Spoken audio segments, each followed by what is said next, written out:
دم جانم پایوان کده کوه کن که نالی من خانم صدقه شوم خدا را بیبروی یواره گرچه که بختی گیری دبنگی خود میفاره بزبکیره کنم سر نامیتا مستانه داره پایوان کده کوه کن وان بیا شروع شکر هم رقمی دینم یک روزه و درنگی این صوتم خیلی لامست این هم اصلاوی بنگی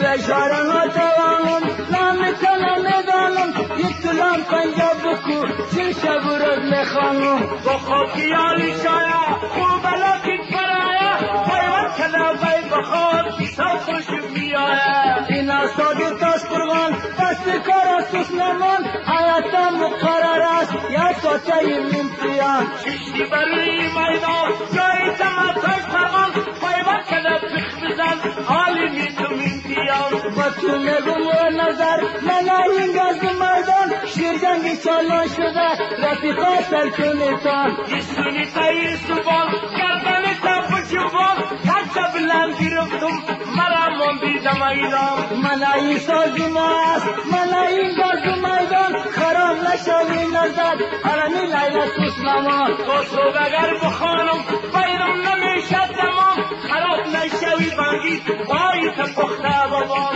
رفیقا شایر است یک بده دو دست نخوان همه تو کوا بکو کلگی ما نه حیران میره و جنبان جنبان دستی چپش در میاد هرکی تو گشت بخوانه هیچی نیست و بشخان تو نگو و نظر بجتا درست بخور حیاتان مقرر است یه نالی روی میدان این دنیا در گل داره کنیم خلق و محبت سرا پرسان میکنم چقدر داری ایهد کرام نشوی نظر کنیم خلق و محبت بنی رسولی نگم داشتم در گردن نیاد میروی جنبان جنبان دستی چپش در میاد که تو میگویم بگی گوش میدی میگم میلان یلا میشه تر کنیم و بین شاته جوان خرام نشوی نظر تقیم پخته گردان خراب نشوی چوچه همین لیلا سسلمان کتی خودی بنگیچه چند دقیقه کنم داستان خرام نشوی نظر عالم تو هستی پرخون تا که پرخون نواشه معلوم نیست هر میدان بیا بیا دم برم داوزی دردی سرم غزل خان کالیم باشه هیچ آرمان ندارم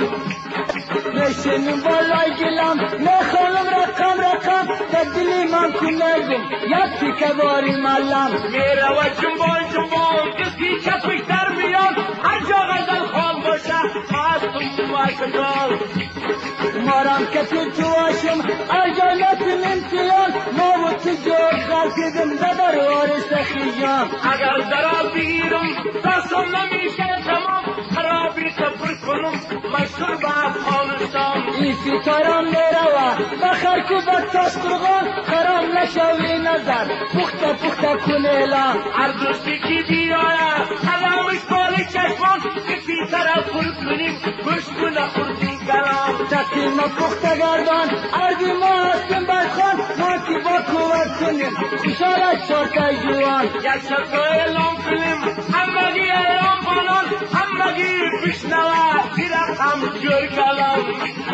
دنبوره رکبیم سر ما و تو هستیم مشهور کلگی ایران مانه شرقم ما کبیم جور خدا بیسته جانی جور کسی داره کبیم پر کی غزله را بگیم هر جا می شوه منشور دانه دانه یک دانه گل خندیده میمانه این شیری ما و توره مفرستی هر کس خانه گل شده تمریزانی بگم میکنم خانی بی صوتی کلشال شده خدا تو باز میخوانی بس آزایی قطغن یک پنجه شویم شران خرام نشوی چیشه تبل رسایی گفان